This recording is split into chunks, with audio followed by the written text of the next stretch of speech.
Mak Renden Asu. Mak Renden Asu. Saya persilakan kepada kita tafsirkan sendiri apa itu Mak Renden Asu. Ada yang mau bicara? Tidak apa-apa, sekali-sekali itu tinggalkan mimbar. Ada yang mau bicara? Mak Renden Asu. Silakan kalau ada yang mau bicara, tafsirkan ini bebas. Mak Renden Asu. Silakan. Jangan terlalu panjang ya Pak Pendeta, jangan sampai Pak Pendeta yang khotbah saya tidak ada bagian. Ya, jangan lupa nih. Oh ya, kalau silakan yang lain kalau. Iya. Baik. Saya tidak hebat menafsir itu karena itu bukan kultur saya. Itu kultur dari tempat lain. Saya orang Kalumpang dan saya tahu kalau Pendeta Pasma itu ya Torajanya adalah Toraja Rongkong. Saya punya ipar Pak, keluarga Rongkong juga. Oke. Dan masih banyak keluarga kami Toraja. Ternyata teman semua. Dan Bapak banyak cerita waktu kita sama-sama ke Jawa. Karena itu saya masih ingat semua memori itu. Mak Renden Asu. Kalau bahasa kami di sana Mak Renden itu kita baku jinjing tabe Pak Desa. Saya jinjing. Ya kemana saya jinjing Pak Desa ya ke sana lah kita menuju. Terima kasih Pak Desa. Oke. Di Renden artinya ini harapiannya. Yang menarik ini Pak Asunya. Kalau kami di Kalumpang termasuk di Mamasa itu bahasa yang sangat kasar. Jadi kami sangat takut untuk mengucapkan kata-kata itu dalam situasi-situasi tertentu. Kecuali kalau kita bercanda, itu pun juga bercanda hati-hati. Bisa di tokonan bayi tama patang, tama bala, bisa komedi papatun di tempat saya. Nah, jadi tapi sejauh ini saya menafsir saja menurut rasional saya. Ya Mak Renden Asu ini barangkali itu lebih pada positifnya ya bagaimana mereka beriringan. Tapi tojo bebek begitu Pak. Bebek begitu juga di sawah dia baku ikut. Mereka baku ikut. Jadi saya kira juga bisa kita bilang Mak Renden bebek. Oke. Mak Renden titi. Ditangkap. Jadi saya kira begitu. Mudah-mudahan pesan Mak Renden ini paling penting karena bukan Mak Renden sekedar kita menuntun secara harafiah, tapi Mak Renden sebenarnya adalah bagaimana kita menciptakan hubungan antar semua pihak, antar pribadi dan seterusnya dengan sebaik-baik mungkin, memperhitungkan berbagai segi orang lain dan diri kita sendiri. Saya kira begitu Pak Pendeta. Oke, terima kasih Pak Pendeta. Yang lain, Mak Renden Asu, silakan. Bebas ini. Saya sedang mencari orang yang mau bicara dengan gayanya sendiri. Mak Renden Asu, kami boleh? Salam. Mione Kurtarayai. Talabi. Mustafa. Mak Renden Asu. Ada dua konteks yang digambarkan dari kata Mak Renden Asu. Pertama, yaitu di sana Mak Renden Asu, jangan ada mokinan deh, nasi ropoki. Pokoknya kalau sudah bicara ada makanan, habis bertengkar, terselesai itu. Nalepai isule itu Rendenna, doh. Kembali seperti biasa. Dan no pikiran deh namanya. Oh, itu. Konteks yang saya mau sampaikan kemarin dan Asu adalah ketika kita bicara bahwa kerukunan. Tak ada kamu mirukun. Nah perlu digargang kami kerukunan. Selamat datang Pak pengurus ikat dari Komite Tengah.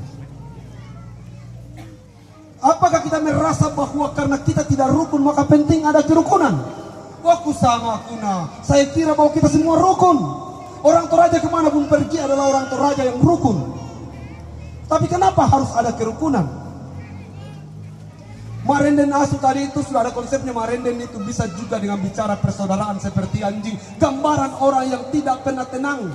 Bersama dengan siapapun, selalu berkelahi, selalu ribut. Itu disebut Mak Renden Asu. Bersaudara tapi seperti anjing. Ada juga kemudian Mak Renden Asu itu adalah gambaran bahwa berjalan walking with dog. Berjalan bersama anjing. Berjalan bersama anjing itu persaudaraan yang cukup serius. Saudara tahu bagaimana rasanya Renden Asu. Yaitu asu nasalalang nakekeki nadengaki. Inilah persaudaraan. Kerukunan ini jangan hanya menjadi tempat kerumunan. Kerumunan orang Toraja Bojo udah banyak sekali, tapi berkerumun saja. Kita ini sudah rukun, tapi apa makna dalam yang kita mau sampaikan dari bacaan 133 ini? Mazmur 133 tidak berbicara tentang keadaan yang kacau sehingga perlu dirukunkan, tidak. Tapi kerukunan yang mau dibangun adalah kerukunan dalam persaudaraan. Kita ini sudah ada ikatan, tapi kita mau berkumpul dalam ikatan persaudaraan. Apa yang dikerjakan oleh orang bersaudara? Saya 5 bersaudara, 3 sekolah pendeta, baru 2 kami yang jadi pendeta. Apakah kemudian karena 5 bersaudara sekolah pendeta, 3, 2 tidak, kami tidak bertengkar?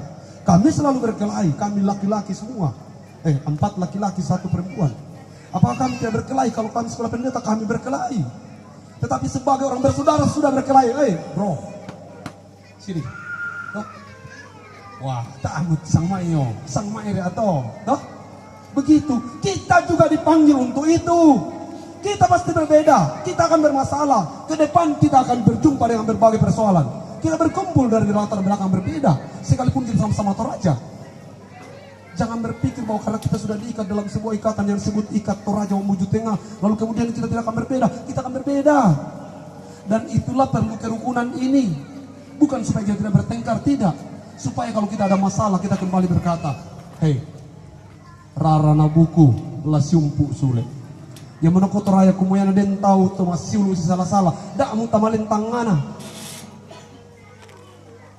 akabelan na apa masiyang dongbongnya itu to masiulu rara nambuku lasiumpu usule torro moko lantang kadonga-donga. Itu jemaat yang dikasihi Tuhan, saya senang sekali ada di tempat ini dan saya kemudian bicara lantang karena saya adalah orang Toraja juga. Saya juga memasuki beberapa kerukunan ikat, kemudian Sekorongkong, kemudian Luhuraya. Saya ada di situ. Saya selalu bilang jangan sampai kita ini hanya kerumunan orang Toraja. Apa itu kerumunan orang Toraja? Di mana-mana kalau kita hanya kerumun saja akan dibubarkan.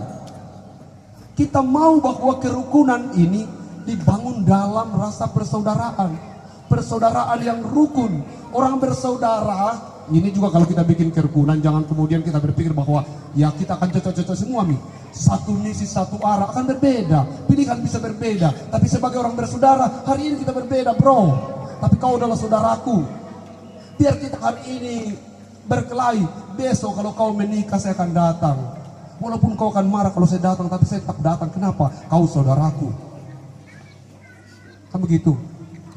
Tapi apa yang terjadi di banyak kerukunan? Pasti bukan di kerukunan Toraja menurut saya ini. Juga bukan di kerukunan Mamasa. Saya takut nanti di mata orang Mamasa. Tapi yang saya mau katakan, banyak kerukunan yang dibangun dengan sebuah tujuan. Lalu kalau ada perbedaan katakan, bubar mungkin.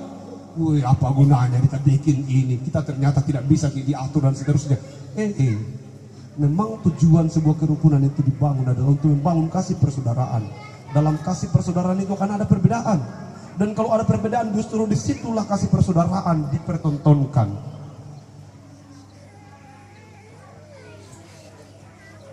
Saya ditanya ada ibadah kerukunan. Saya bilang apakah mereka tidak rukun? Saya tahu bahwa kita sedang rukun. Tapi kenapa harus bikin kerukunan?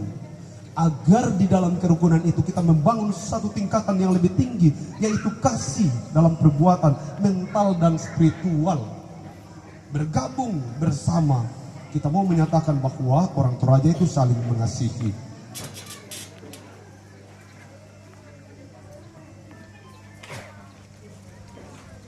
Sudah berapa kali kita ditolong orang?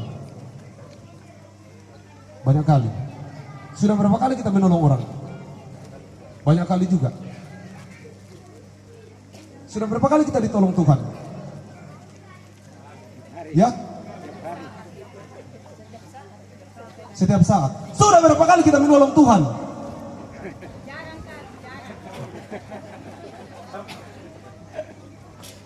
Kalau begitu, kalau ada temanmu yang tidak pernah menolongmu selama kita ada dalam kerukunan ini bersama, tetaplah tolong. Karena Tuhan pernah menolongmu dan kau belum pernah menolong Tuhan. Saya kasih tahu di depan beberapa jemaat, saya katakan kalau anakmu mabuk, lalu kemudian dia datang dalam keadaan sempoyongan, bukakan pintu dan berkata, masuk anakku, masuk.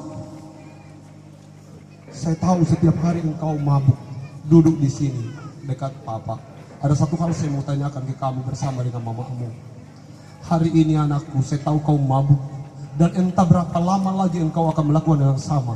Tapi saya berharap, sekalipun engkau adalah anak yang suka mabuk, kami menggantungkan harapan sepenuhnya kepadamu. Anakku, kami menunggu waktu di mana engkau berubah. Dan kau tahu, seluruh harta benda kami adalah kepunyaanmu. Harapan kami besar, kami gantungkan kepadamu. Untuk itu, berubahlah anakku. Jadilah anak yang dapat kami banggakan dan menjadi anak yang diidolakan dalam kampung kita ini, dalam suku ini. Jangan berkata, keluar! Karena engkau suka mabuk, keluar, pergi dan tinggalkan tempat ini. Stop. Mari kita berubah. Demikian juga dengan kerukunan ini. Mari kita jadikan kerukunan ini tempat merangkul mereka yang mungkin ide dan harapannya tidak seperti dengan kita. Jadikan kerukunan ini tempat, ya saya tahu, kemarin kau bukan bagian dari kita dalam sebuah misi tertentu. Tapi hari ini, kita ini ikat bosku. Mari, di sini tempatmu. Jangan berkata, pergi kau kemarin itu masalah. Kita semua sudah sepakat untuk ini dan itu, toh. Tapi kau lari lain. Apa ini? Tidak. Justru kita harus bilang sini. Yang kemarin sudah berlalu. Masih ada 2024. Dan 2000 berapa berikutnya. Mari kita bikin yang baru. Belajar dari kesalahan yang kita lakukan. Lalu berkata, aku mengampunimu. Mari kita mulai yang baru. Kita saudara. Dan ingat, di mana ada kasih, kesanalah Tuhan memerintahkan berkat-Nya. Itu yang digambarkan dari Mazmur 133 ini. Untuk itu,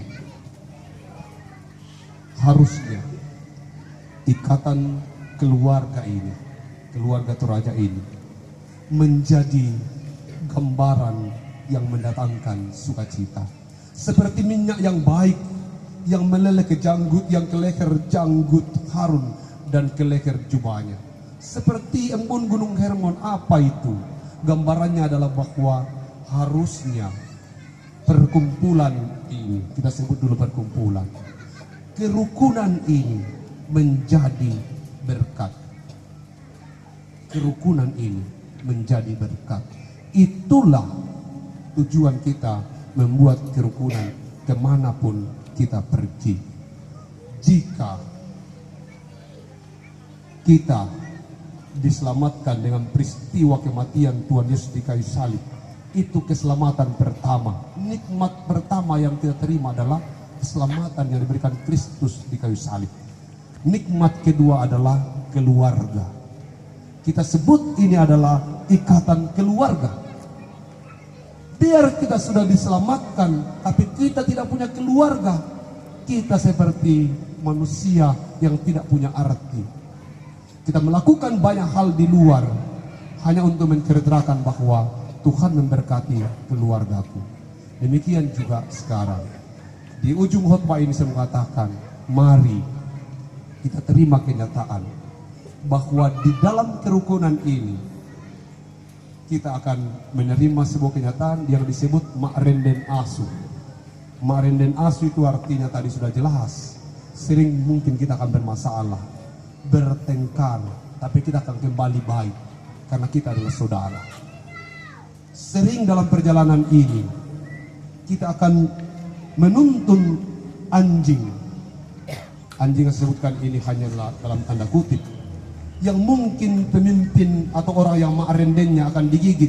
Tapi jangan bunuh anjingnya, latih terus anjingnya. Itulah tanggung jawabmu sebagai pemimpin. Mungkin pada saat engkau tuntun anjing itu ke tempat yang kau anggap lebih benar, dia akan menggigit kakimu. Jangan katakan kupatei deh asu. Toh? Tidak. Tapi berpikirlah bahwa itulah tugasmu. Resiko menjadi pemimpin. Karena engkau membawa anjing itu dan mungkin akan menggigit kakimu, dan berkatalah, inilah resiko, tapi aku akan terus menuntunmu.